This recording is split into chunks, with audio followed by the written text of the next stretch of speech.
Iz naših krajev.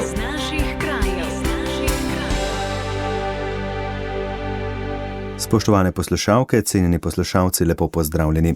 V tokratni oddaji iz naših krajev bomo spregovorili o opravljenem delu v prvi polovici mandata v občini Slovenj Gradec, gradnji stanovanj za starejše na Ptuju, dobrodelnem koncertu za družino v stiski na Ponikvi, zaključeni obnovi župnijske cerkve v Lendavi, adventnem sejmu in razstavi jaslic v Stiškem samostanu ter o praznični okrasitvi Mozirskega gaja. Vabljeni k poslušanju.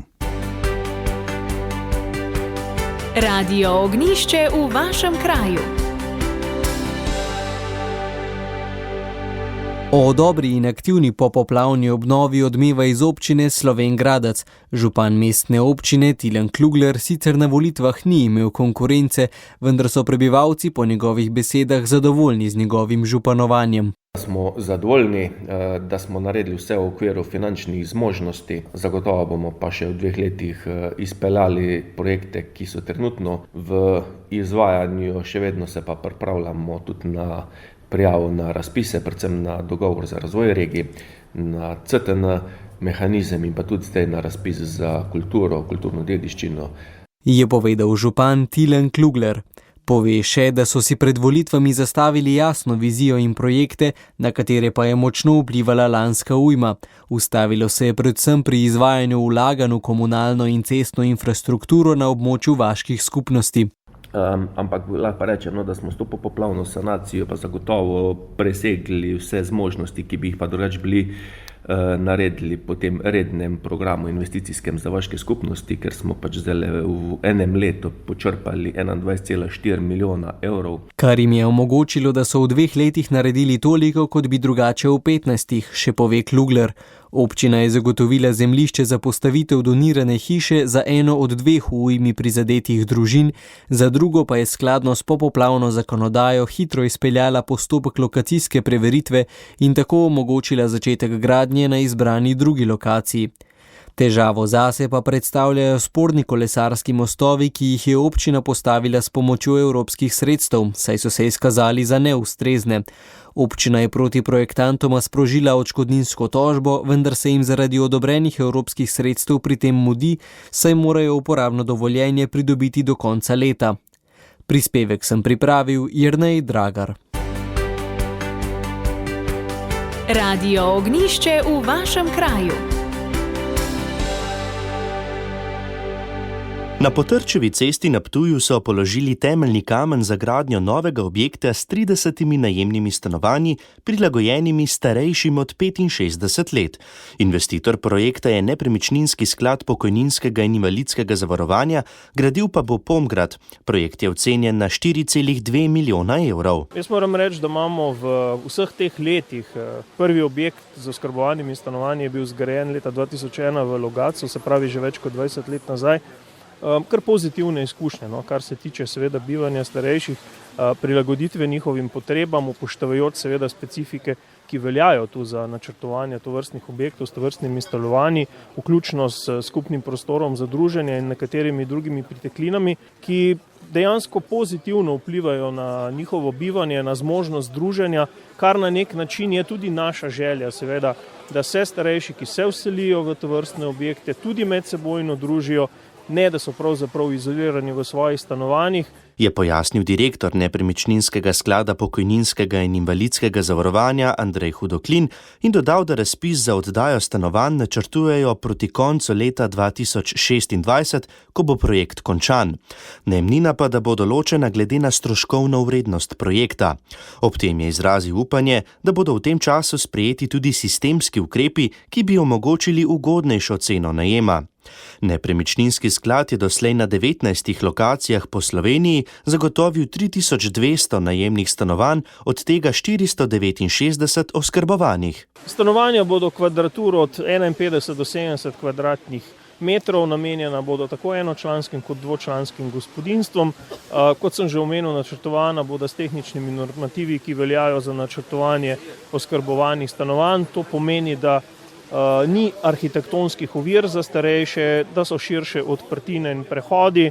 Kopalnica je v celoti prilagojena njihovim potrebam, stanovanja bodo tudi s kuhinjo opremljena, tako da jaz verjamem, da vsi tisti, ki bodo v bodoče zaživeli v tem prostoru, v teh stanovanjih, verjamem, da bodo lahko kakovostno preživljali svoje tretje življenjsko obdobje. Je dejal Hudoklin. Nepremičninski sklad o pomenjenih stanovanjih na Ptuju načrtuje gradnjo dodatnih stanovanj za starejše tudi na drugih lokacijah po Sloveniji. V Ribnici bodo zgradili 21 stanovanj, v Ajdovščini podobno število, v Mariboru načrtujejo projekt s 60 stanovanji, v Kranju pa je gradnja 57 stanovanj že v teku. Prispevek sem pripravil Marcel Krek. Radio Ognjišče v vašem kraju. Ljudi širšega območja Šentjurja je močno povezala tragedija, ki je doletela 6-člansko družino Skok iz Zagaja pri Ponikvi. Tik pred zimo so ji ognjeni zublji vzeli topel dom. Številni so že stopili skupaj, da bi mama, oče in 4 otroci, ki se še šolajo, znova dobili streho nad glavo. Sredstva že zbirajo različne organizacije. Slovenska demokratska mladina iz Šentjurja pa v sodelovanju s prostovoljnim gasilskim društvom s Ponikve na 1. decembrski dan pripravlja tudi dobrodelni koncert. Za več pojasnil je z nami Klemen Mastnak, Slovenske demokratske mladine iz Šentjurja. Lepo pozdravljeni. Lep pozdrav tudi vam in vsem poslušalcem Radia Ognjišče. Nam lahko na kratko opišete razmere, v katerih se je prav zdaj, ko je pritisnil mraz, znašla družina Skok? Kaj se je pravzaprav zgodilo? Ja, zadeva je zelo tragična. V bistvu v začetku oktobra jim je požar vzel barvno zavetje. Njeni zublji so vzeli njihov topel dom, hiša je zgorela, v bistvu je zdaj neprimerna za bivanje, stekla je rušitev in zdaj so v fazi pridobivanja gradbenega dovoljenja za izgradnjo novega doma. Trenutno pa bivajo v bivalnih kontejnerjih in kar je pač res najbolj kruto glih v teh časih pred zimo, pred prazniki, pred božičnimi prazniki, bojo oni bivali v vsak svojem kontejnerju. Medtem, ko bomo mi z družinami, s prijatelji, sorodniki ob varnem zavetju, toplem ognjišču in tako dalje. No, izgradnja nove hiše je velik finančni zalogaj, zato ste v Slovenski demokratski mladini Šentjurja odločili priskočiti na pomoč. Skupaj s prostovoljnim gasilskim društvom s Ponikve, kot že omenjeno, organizirate dobrodelni koncert, ki bo jutri v športni dvorani osnovne šole Blaža Kocena na Ponikvi. Kdaj se bo ta koncert začel, kdo bo nastopil, kdo vse je vabljen? Ja, res ob 19. uri v osnovni šoli Blaža Kocena na Ponikvi prirejamo dobrodelni koncert. Vstop je s prostovoljnimi prispevki. Nastopili bodo odlični ansambli, kot na primer ansambel Banošek, ansambel Jureta Zajca, Alfi Nipič, ansambel Murni, ansambel Simple Band, ansambel Kiper, Juho glasbeni miks, Eva Brumen Košar, Dvojčici, Valentina in Luka Černe ter Šansonet. Res pester izbor nastopajočih. Vsekakor so povabljeni vsi ljudje dobrih src, dobre volje, željni dobre muzike, da se udeležijo dogodka. Kot sem rekel, vstop je s prostovoljnimi prispevki. Vsi prispevki pa bodo namenjeni družini Skok iz Zagaja pri Ponikvi za izgradnjo novega doma. Vemo, da v teh časih je to kar konkreten zalogaj, finančni zalogaj in vsak evro pripomore k lažji izvedbi tega projekta. No, v Šentjurskem odboru podmladka Slovenske demokratske stranke ste radi dobrodelni. To ni prva človekoljubna akcija, ki jo pripravljate oziroma pri kateri sodelujete. Kako pomembno se vam zdi ponuditi roko ljudem v stiski? Ja, zadeva je čisto preprosta, enostavna. Nažalost je pač začetka oktobra bila ta družina žrtev požara. Ne vemo, kdo bo danes, kdo bo jutri, lahko smo mi, ampak upam, da nihče. In nesreči je prav, da stopimo skupaj, da pokažemo ljudem, da niso sami. Kajti tudi sami si ne želimo, da bi v nesreči ostali sami. Bog ne daj, da bi rekel, da želimo nesrečo, ampak prav je, da pomagamo, da stopimo skupaj, vse skupaj zmoremo več in v slogi je moč. Klemen Mastnak, iskrena hvala za ta kratek pogovor. Naj dobrodelni koncert uspe in nariše nasmeh družini Skok. Ja, hvala lepa vam in lepo povabljeni na koncert. Pogovor sem posnela Helena Križnik. Radio Ognjišče v vašem kraju. V Lendavi so pretekli konec tedna pripravili slovesnost ob zaključku prenove tamkajšnje župnijske cerkve, ki je posvečena sveti Katarini Aleksandrijski. Obnovo sta finančno podprli tako Madžarska kot Slovenija, skupno približno $500,000 evrov. Za nekaj pojasnil pa je zdaj z nami lendavski župnik Martin Dolamič Konrad. Lepo pozdravljeni. Lepo pozdravljeni pa tudi vsi poslušalci Radia Ognjišče. Prenova je trajala več let. Kaj vse je obsegala in kako zahtevna je bila? Slabih 6 let je trajala sama prenova. Na to pot smo se podali iz tega razloga, ker je zidov je bilo popolnoma uničeno od vlage. Potem pa smo zaprosili Gradbeni inštitut Republike Slovenije za eno študijo, da nam povejo korake, pot, kaj naj naredimo, da bi res rešili propadanje cerkve, pa tudi vse notranje opreme. No, potem, ko smo to dobili na nek način ta napotek, smo se podali in smo potem reševali najprej samo vlago okoli, potem krovske zadeve. Potem smo tudi restaurirali vse oltarje v cerkvi, ki so iz lesa izrezljani, pa so bili tudi vidno že uničeni. Tako da je bilo delo res zelo veliko. Tudi od znotraj zunaj je bil ves omet odbit, na novo vse ometano, cela cerkev je bila na novo popleskana.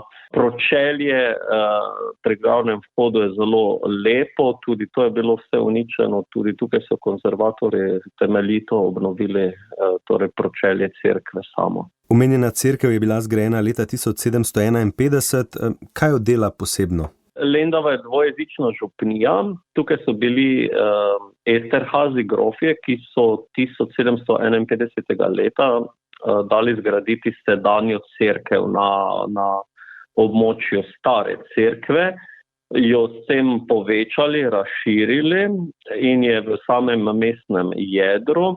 Je zelo lepa, bogata z temi starimi baročnimi oltarji.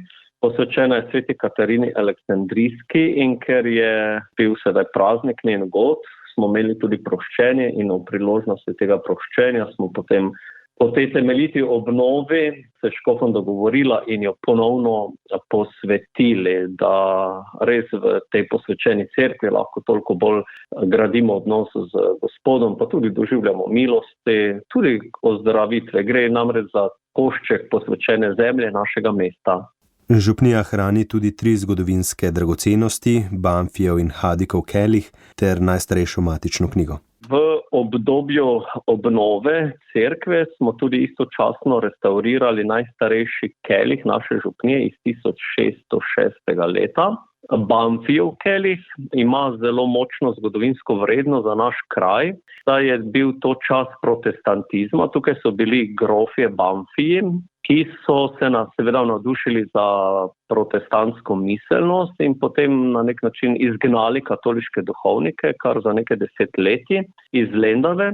Vendar je pa potomec Banfijev, to je bil Krištof Banfi, na nek način prepoznal, da je vendarle katolištvo prava vera in se po večjih desetletjih vrnil nazaj v katoliško cerkev. Poklical sem v Lendavo jezuite, da so na novo misionarili in ljudi navdušili nazaj za katoliško vero in spomin tega je potem podaril župniji tudi ta kelih, ki je na nek način simbol Evharistije, kar pri protestantih ni to toliko navzoče. Tem je pa tudi ta dolni del prek Murja ohranil katoliški, ker Goričko, ki je pa že spadalo takrat pod Djör škofijo, Lendava je pa zmeraj spadala tu nekje do Beltinec, Turnišča, pod Zagrebško škofijo, torej Goričko pa je zato še danes v večini protestantsko.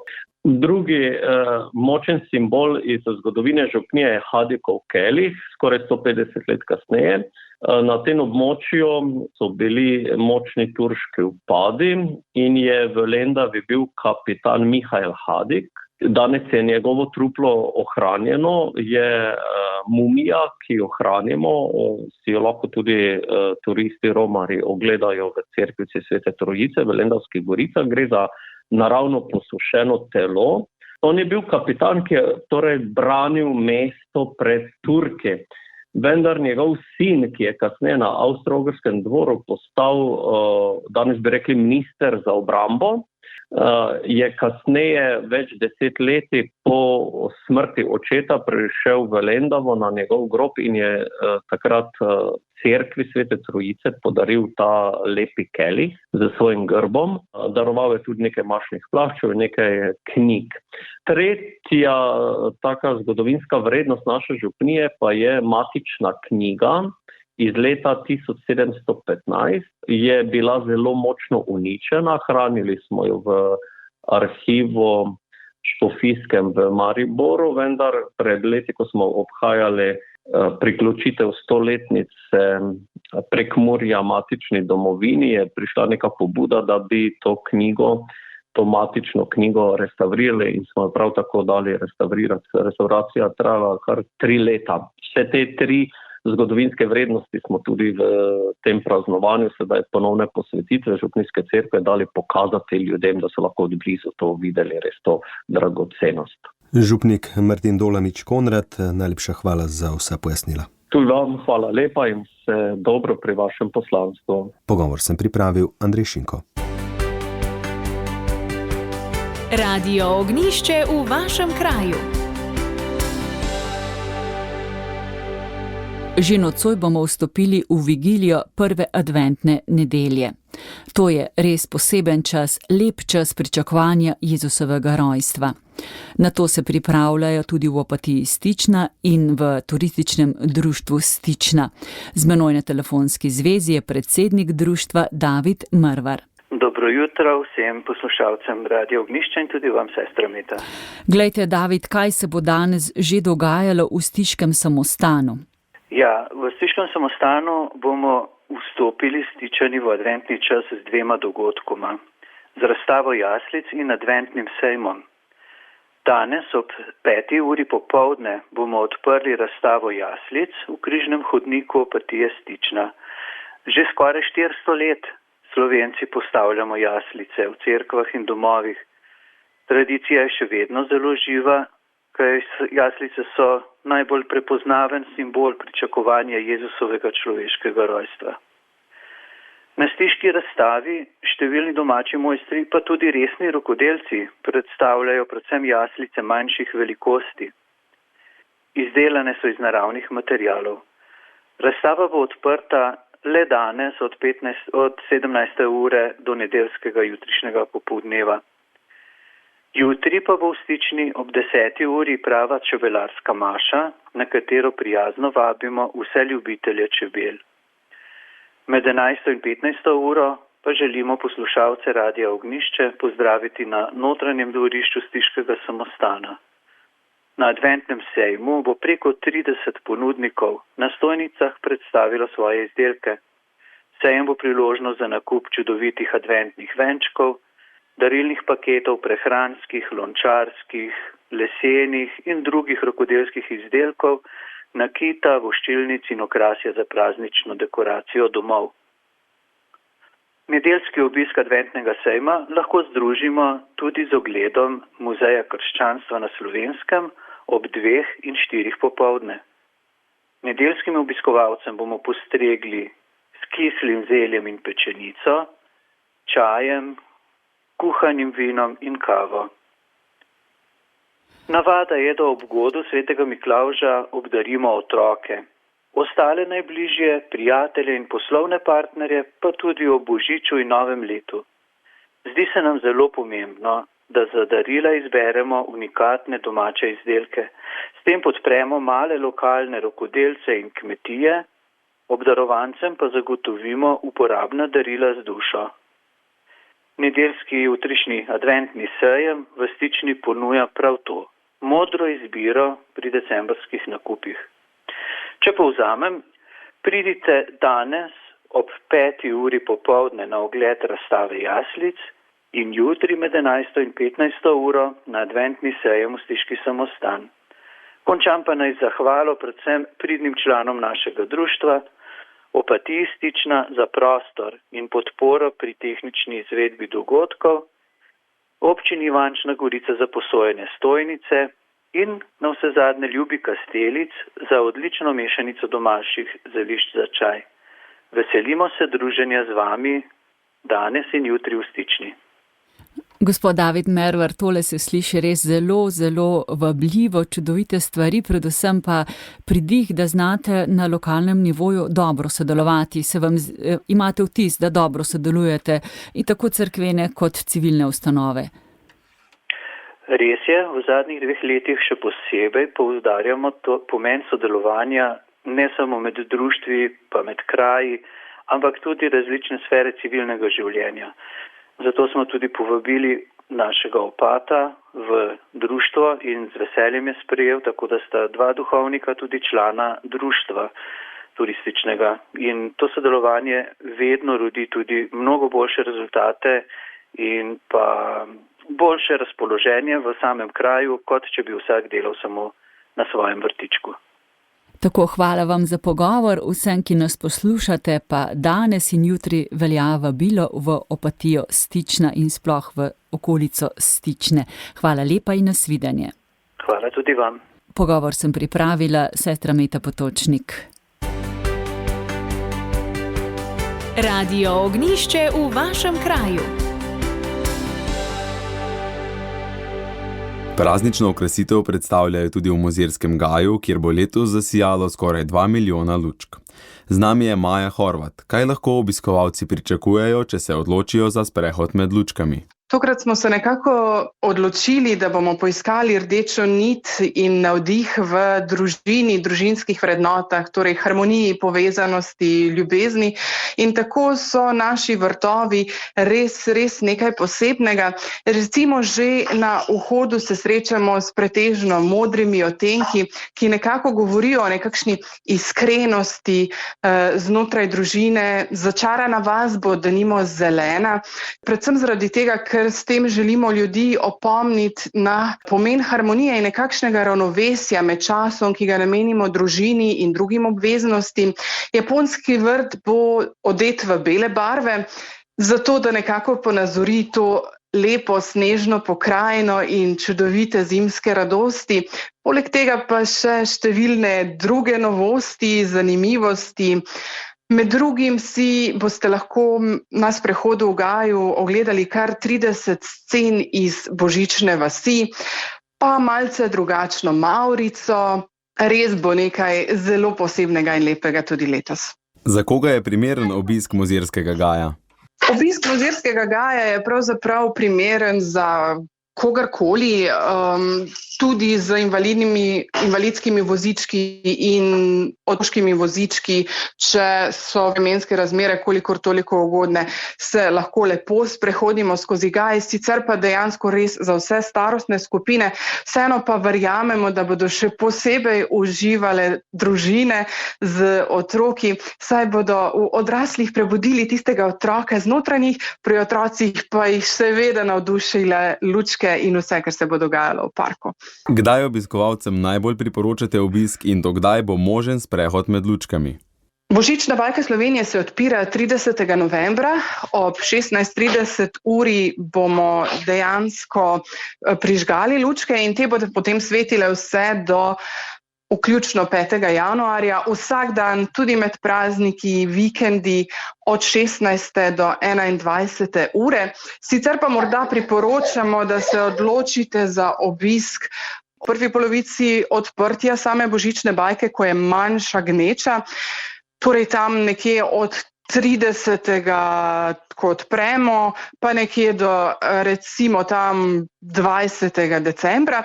Potem se namreč začne kar velika gneča.